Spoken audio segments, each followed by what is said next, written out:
Hi everyone, I am Dr. Sagar Sahu and welcome to Vet Surgery at Ease.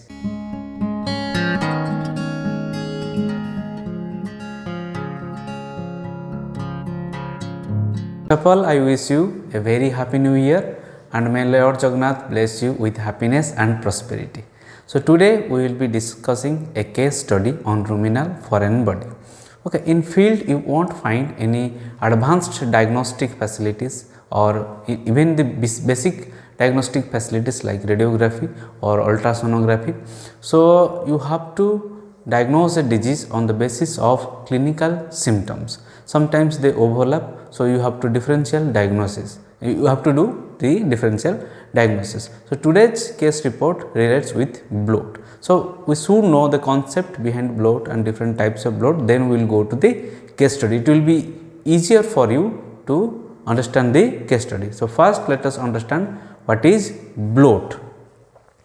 So we will discuss bloat.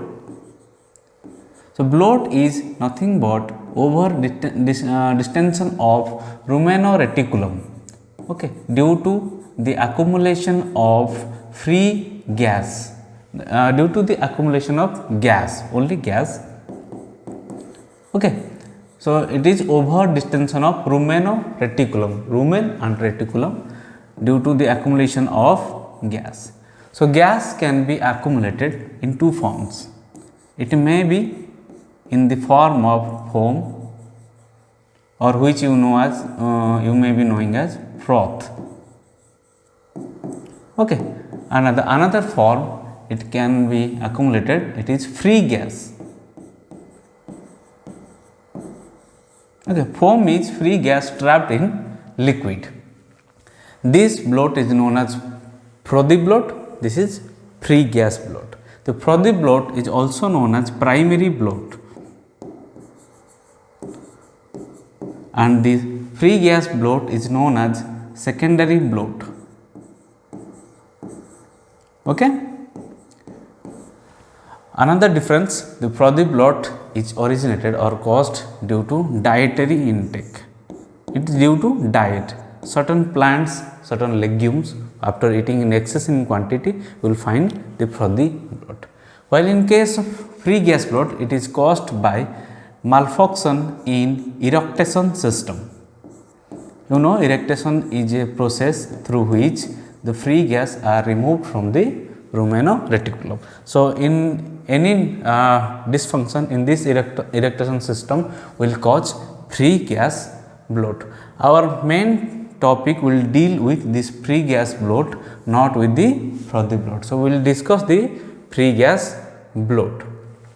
The free gas bloat can be of three types. The first one is being acute. The second one is chronic, and the third one is recurrent, okay. These three types. The acute bloat is due to when there will be complete obstruction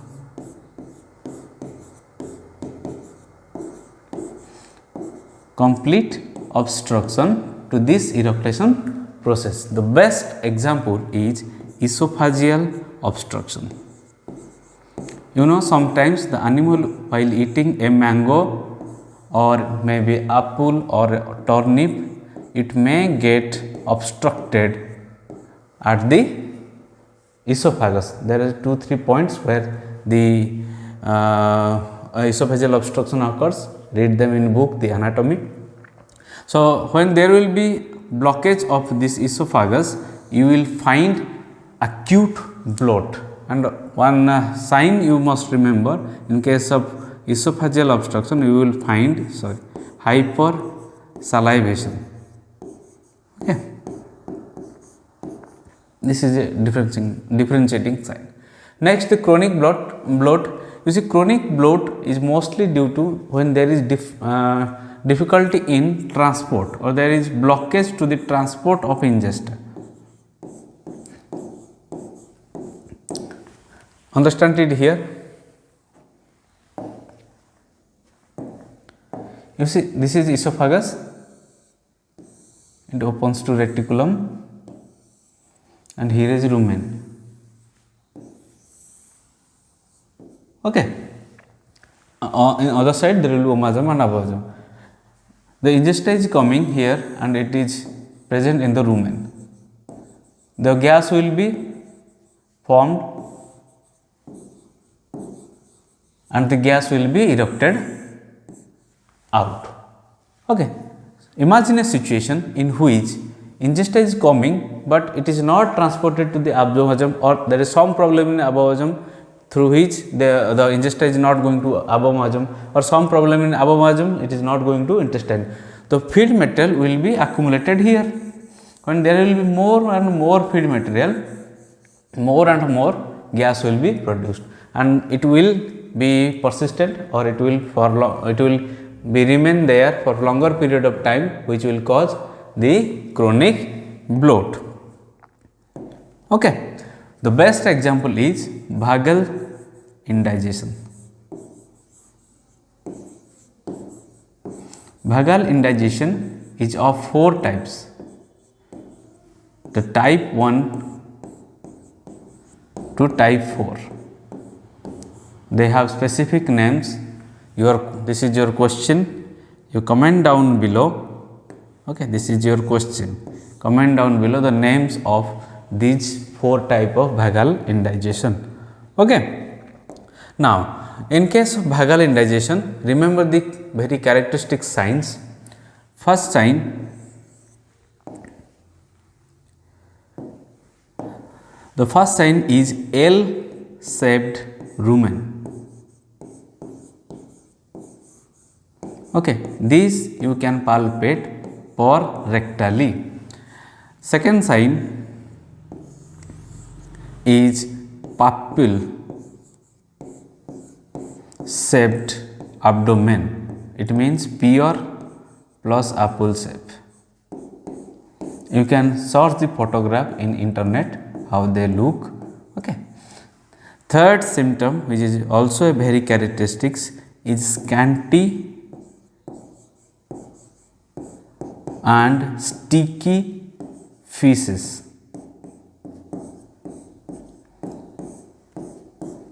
Okay, feces. Fourth one, okay, you see flaccid rumen. Flaccid, you can say splashy, splashy rumen. The consistency of rumen will be splashy. This you can also feel per rectally. So these are characteristic sign of vagal indigestion. Okay, remember them. Now our main topic is actually recurrent tympani. Let me erase this one. Okay, in case of field, you will find this recurrent tympani. In many cases, you will find recurrent tympani. So what to do? What to suspect first? Because you know you don't have any diagnostic procedures like radiograph or ultrasonography. So in case of field, many a times farmer will come to you and tell my animal is having bloat, but not so frequently. It may be for one day, then it will subside. It may be for 2 days, then it will subside. Okay. So in this way there will be recurrent tympani. Recurrent tympani happens when there is partial obstruction to this eructation process. Partial obstruction.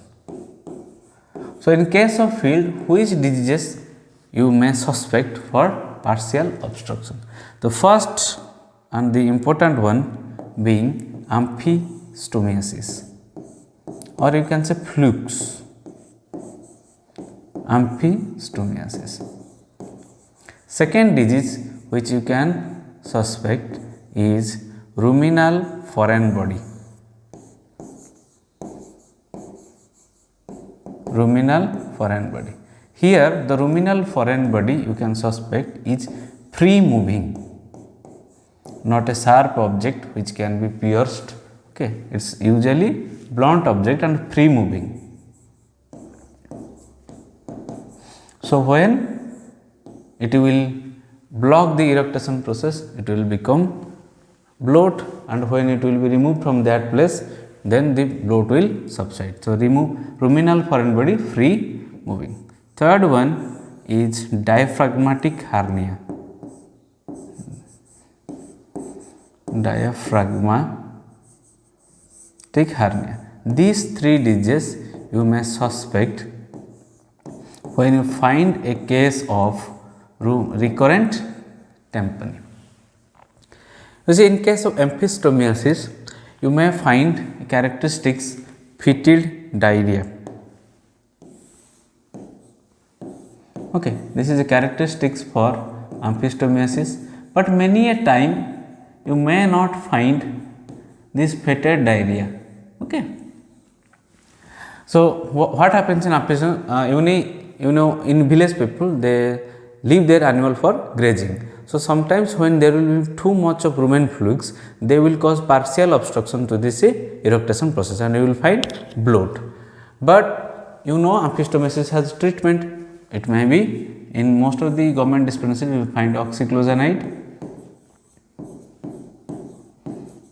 and also nowadays they are giving triclabendazole. Okay, and also closantel. So, if in field you have given these medications and it responded, then it may be case of emphystomiasis. Also, this can be diagnosed from fecal sample examination, but most of the time in veterinary dispensaries you use microscope for direct fecal sample smear. Sometimes you may miss the X. This is disadvantage of direct FS. Next, the emphystomiasis, by the treatment it can be corrected. This recurrent tympani can be corrected. If at all you are not, even after treatment of emphystomiasis, you are finding the recurrent tympani. You see, many a times this can be known from especially the ruminal foreign body can be known from history, but many times while grazing they injure some objects which owner may not know. Okay, so you may not find in history that the animal has eaten some foreign body. So, second suspect is ruminal foreign body. Okay, usually free moving, not the sharp ones. So, for this you have to do, you see, there is no diagnostic procedure available in field level. So, you have to go for exploratory laparotomy. Okay, this is a diagnostic procedure. I have already explained this one in my first principle of surgery class. Okay, if you haven't watched that, you can watch in the principle of surgery playlist. So, you have to do exploratory laparotomy.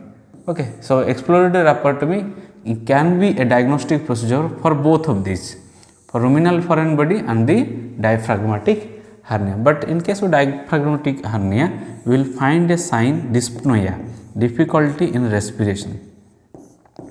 Now, this is a characteristics of diaphragmatic hernia. Recurrent tympani with dyspnoea, it is a sign of diaphragmatic hernia, but it will be confirmed by the exploratory laparotomy. In field, in colleges or in advanced clinics, you may find diagnostic procedures, but in field you will go for exploratory laparotomy. So, you understood what are the diseases that cause recurrent tympani. Our main focus was the ruminal foreign body, free moving ruminal foreign body. Now, we will go to the case. Okay. So, understood the concept, the bloat. Now, this was a case, and I already told I gave for the treatment for emphystomiasis, but still the recurrent tympani was not corrected. So, I went for exploratory laparotomy. You see, here we mark the paralumbar fossa. You see this triangular area. Can you see this triangular area? This is known as paralumbar fossa.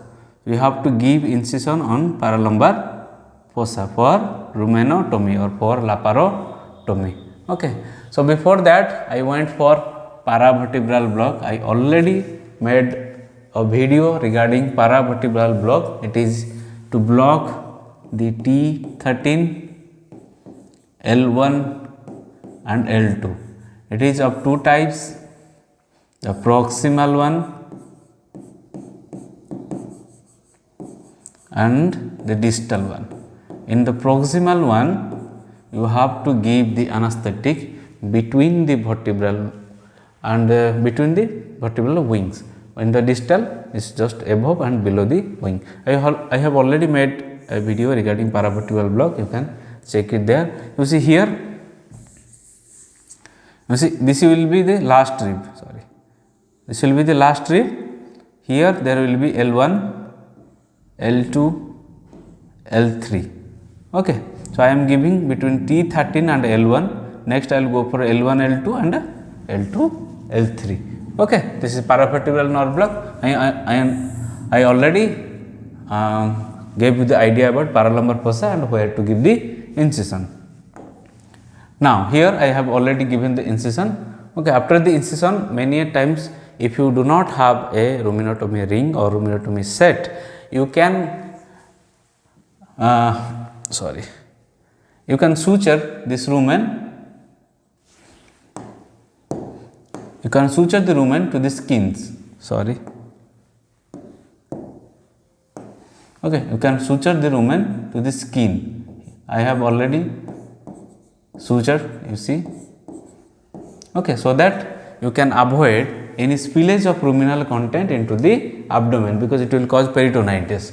Okay, so I did the exploratory laparotomy. Exploratory laparotomy can be done for any pathological condition associated with the rumen, reticulum. You can go up to the omasum, but it is very difficult to go for abomasum, and also some intestinal problems. So I did the ruminotomy, and you can see I am removing this foreign body. This was the foreign body. Actually, it was a plastic part of plastic gunny bag. See this foreign body. Okay, I have already, I think I have uploaded this ruminotomy video. Okay, already you can go for surgery cathedral buffalo playlist. You can find this ruminotomy surgery video. Okay, this is the foreign body. This was a plastic gunny bag, part of plastic gunny bag. Okay, so after the removal, and another thing, while doing the ruminotomy, remember, do not evacuate all the contents of ruminotomy. Okay, otherwise the appetite will be highly reduced.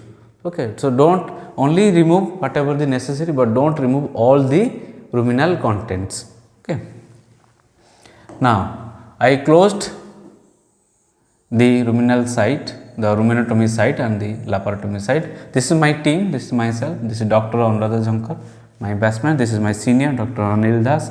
So we did the ruminotomy operation, and this is the healing photograph. You can see very good healing.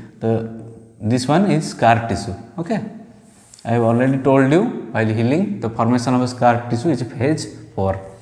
Next, this is healing photo. Okay, this is 10th day. You see, I have already in previous case study you have seen up to day 12 and 13, still there was not much better healing. But here in 10th day there is better healing. Why? I will tell you. You see the lessons learned. First one, avoid spillage. I already told you how to avoid spillage. Second, along the tension line. What do you mean by along the tension line? You see, this is abdomen. The tension line is like this. Here, I will tell you about tension line when I will go for integumentary surgery. Okay, so this is tension line. Whenever you will give incision along the tension line, okay, if you will give incision along the tension line, there will be minimum tension on this suture line. When there will be minimum tension, there will movement will be restricted and the healing will be much faster. Okay, that is why the ruminotomy site or the laparotomy site heals very nicely. Okay, even before time it will heal. If you are giving proper care to the wound healing, you will find very good healing. Okay. Now remember, the exploratory laparotomy should be last option. I already told you have to give first treatments for whether the amphistomiasis or any other treatment you want to give. Sometimes in initial vagal indigestion you will find recurrent tympani, but after that it will become chronic. So the exploratory laparotomy should be the last option. Because you know surgery doesn't mean you will go to the field and you will do start surgery. Whatever I will go for surgery. No, it's not like that. Surgery is actually very costly. Some farmer may not bear this one, or sometimes if the treatment is giving a good result, why to go for surgery. Okay. So this is all about the lessons learned. Okay. So this is for this case study. Okay, the ruminotomy with the ruminal foreign body, managing in field. The important concept is bloat and how you are managing, and how the exploratory laparotomy can be helpful in diagnosis. Okay. So we will see you in next class. Tata, bye bye, and stay safe.